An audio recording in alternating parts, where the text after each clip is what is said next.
Hello everyone.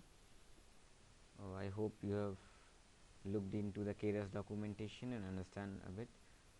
In this tutorial, we'll be trying to understand Keras as well as the CNN, and we'll try to explore various functions of Keras through a CNN architecture, and we'll run our CNN architecture on a MNIST dataset. Okay.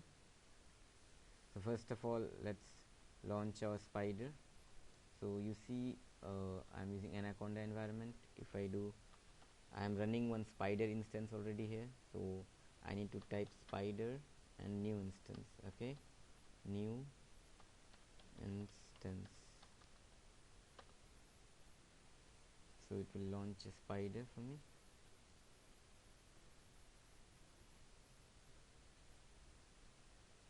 Okay, so this is my new spider.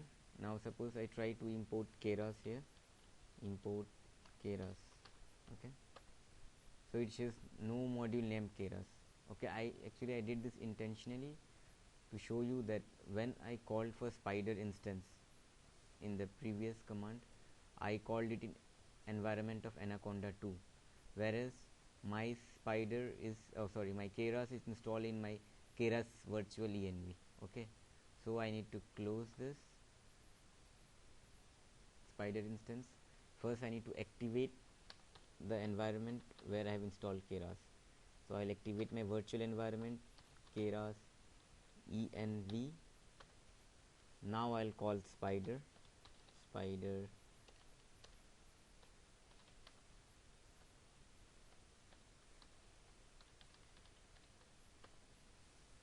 and now it will launch another spider for me, and this will be in Keras env. So yeah, here it is. So now if I it's loading the console. Okay, so now if I try to import Keras, you will see it should not show any error. Okay, because in this environment I have installed Keras. Now what if you want to reset this console? So if you want to reset this console, if your program or something is hanged or some error, which is this is for stopping the command. It's no, hold on, it's here. You just click here and you restart kernel. So it asks restart, yes, so it will restart this kernel again. So this is helpful at times. Okay, so now we are going to do our CNN in Keras. So let's create a new, this I have done before. Okay, so let me create our new a new project first. So file, new project, and let me make it Keras CNN tutorial. Okay, let's put OK. So here it is. This is my previous one, and this is the new one, Keras CNN tutorial. So in this new project, you right click, new file. Let's name it as, we'll be using a MNIST dataset, so let's name it MNIST CNN.py. Okay, so now let me make it MNIST CNN because I have already the file name, so tut.py. Okay, let's save it, and we'll have a script here. So now we are ready for it. Now let's look for what. Okay, so first you should know what is MNIST dataset. Okay, so you know, you like MNIST dataset, when you run any convolution neural network on MNIST dataset, it's kind of hello world in deep learning or machine learning. So it's actually, MNIST stands for Mixed National Institute of Standard and Technology database. They have collected around 60 to 70 thousands of handwritten digits, and we need to classify those digits. And one good tutorial for deep learning is go for deep learning. Okay, tutorial, go for deep learning tutorial, the first one. It's a very good tutorial, you can look into it. Go to getting started. Okay, and there it is. So this dataset, you can download it as a pkl file, and it will have handwritten digits like this. or I told you before that Keras is providing us the dataset already. So in this case we won't download it, we'll just use that provided by the Keras. Okay. So you can read about MNIST dataset, and there are many algorithms which are tried on this for accuracy and all that. So let us get started first. Okay, so I have written a code here. Let me copy this for you. Okay, and tutorial. Okay, so first what we are going to do is we are going to, from keras.datasets, we are going to import the MNIST datasets.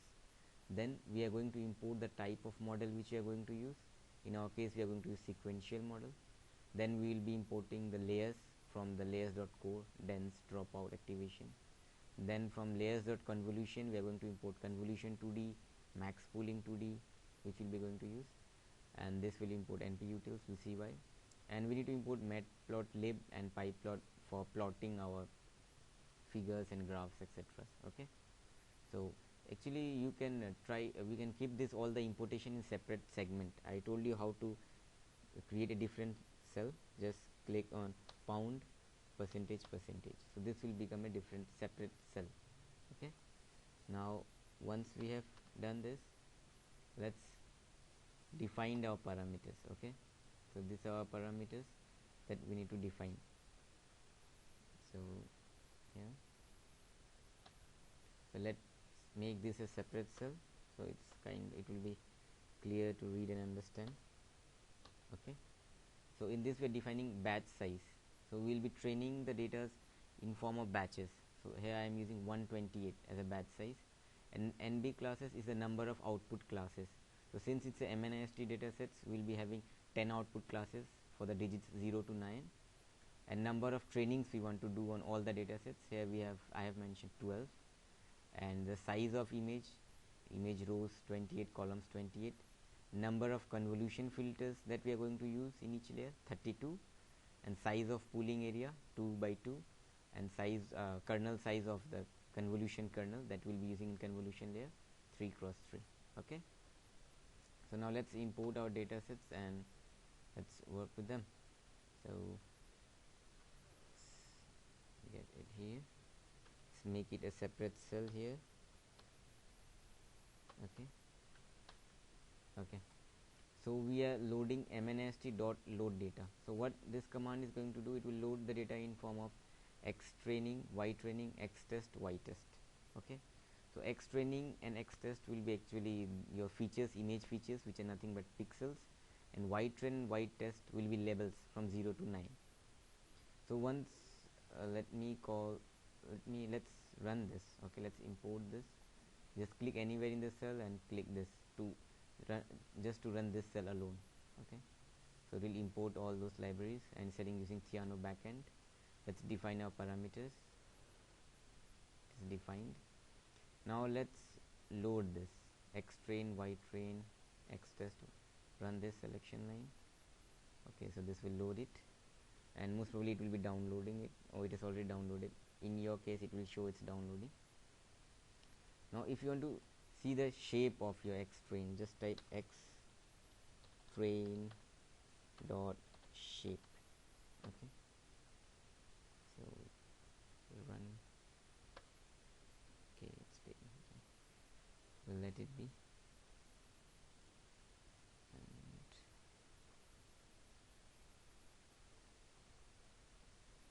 okay, it's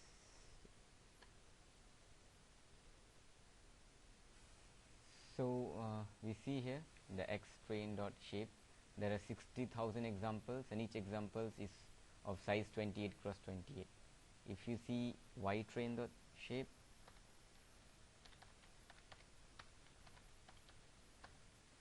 see it's a 60,000 because these are just labels telling that whether these 60,000 examples are 0, 1, 2, 3 up to 9. Okay, now actually we need to reshape this data, and we need to reshape in this form. This will define number of samples, this defines a channel. Okay, here we are having only one channel, and this define image rows, image columns. Similarly for X test. Okay, we'll reshape it. So once we reshape it, okay, Now we'll actually try to we'll convert it in a float 32 format, both xtrain and x32 or xtest. And okay, and this we are trying to normalize it here by dividing by 255, the highest intensity. Okay, now you can see the shape of your xtrain here. So it's a 60,128. So this is the number of examples, number of channels, and the image row into image column. Okay, and by just typing this command, you can see how many training samples you have and how many test samples. You have 60,000 trained samples and 10,000 test samples. Okay, now since it's going to be multi-class classification, we need to convert this your wide label classes in the form of, like, suppose if it is 2, our label is 2, then it this np utils dot categorical, it will convert it in like 0 0 1 0 0 0 0 0 0. So it's 0 1 2. So it will tell that 2 has 1 means it's a 2, 3 4 5 6 7 8 and 9. Okay, so it will convert 2 in this format. Similarly for all other digits. So that's why we don't imported np utils. So I'll delete this and I will call this command to convert into that format. Okay, now if you want to visualize this one, so let's take a number 4600th example and let's plot it.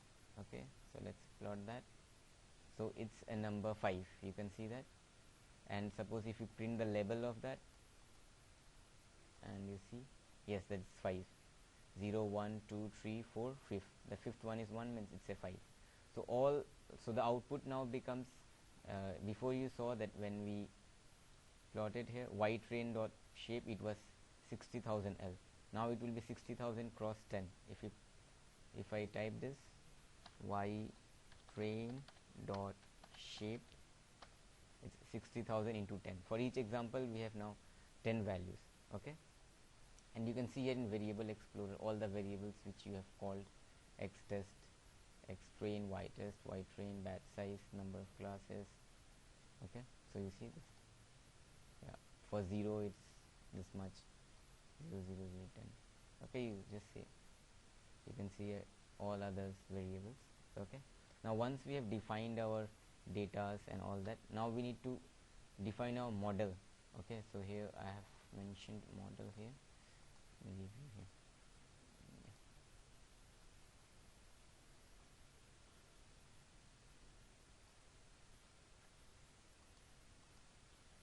Okay, so let's make another cell here, separate cell.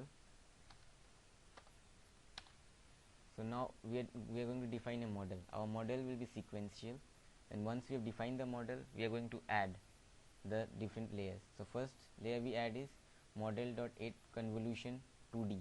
NB filters is number of filters which we defined here, 32. NB conv is the size of convolution kernel, 3 cross 3. Border mode we are using valid. Input shape is number of channels 1, image rows, image columns. Okay, then the activation function which we are going to use on this convolution neurons will be rectified linear unit. Then this is just for plotting, means we define the activation here and then we add this. You can directly add model.add activation value. Okay, this is actually I have done this in order to visualize the output, which I'll explain later. And then model.add another convolution layer. Okay, and then we add this second activation for the second convolution layer. Then we define a max pooling layer, pool size of NB pool, which is 2 cross 2, and then we add a dropout layer. This dropout layer is works as a regularizer, okay, for regularizing and avoiding overfitting during training. And this model.add flatten, it will open up this convolution. This shape will be of 2 cross 2, and this will open up as a one-dimensional layer, like a fully connected layer. Then we'll define another dense layer consisting of 128 neurons and whose activation will be ReLU. Then we'll define another dropout layer, and the last layer will be consisting of the number of neurons in the last layer will be consisting of number of classes, which in our case is 10, and on the last layer we will be using a softmax function. Okay, then we need to define our optimizer, which I told you, this optimizer, and the loss function. So once we have done that, let's call this cell. So it will define the model here. Okay, once we have defined the model, now we need to train it. So we use model dot fit x train, y train, batch size, number of epochs, show accuracy, it will be showing the accuracy, and the validation data if you want to perform validation at the same time. Okay, this validation data either you can give explicitly, which I have defined here, x test, y test.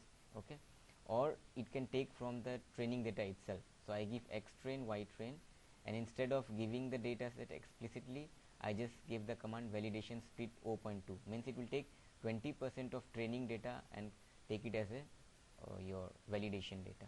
Okay, once you have defined, let's train it. Let's train it here itself. Okay, so now it should start training, and you see it's taking around 12,035 seconds because this I am running on CPU. So I wanted to show this because I want you to feel it, like it really takes a lot of time when you run it on CPU. That's why I need to go for GPU, and we'll get back to this convolution neural network once again. And before that, in the next video I'll be teaching you how to configure your Theano Keras to run it on GPU, so that we can reduce this time. You can see it's kind of huge amount of time it's taking to run just one epoch. I was training before making this video. You see, for first epoch it has taken around 914 seconds, and for another it's still running, remaining 265 seconds. So I hope so. This was our code.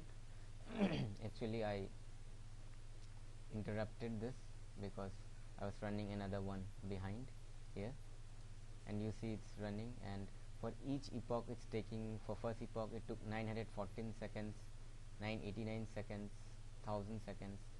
So it's taking quite a lot of time because now I'm running this on a CPU, and CPU really takes a lot of time. I am training around 48,000 samples and validating on 12,000 samples, and it's taking this much time. So I think it's better we run it on a GPU. So we should configure our Theano and Keras to run it on GPU. Suppose for this case, you see that this is the loss, which is around 0.03, and accuracy upon 0.98, like it's around 98%, and validation accuracy around 99%. So I think my system has learned quite well. So I can stop it. If you want to stop the kernel anytime, just click this button, stop the current command. Okay, so I have accuracy of 98.9%, and if I want to check it, my accuracy, I will run here. I'll take the code from here. Yeah.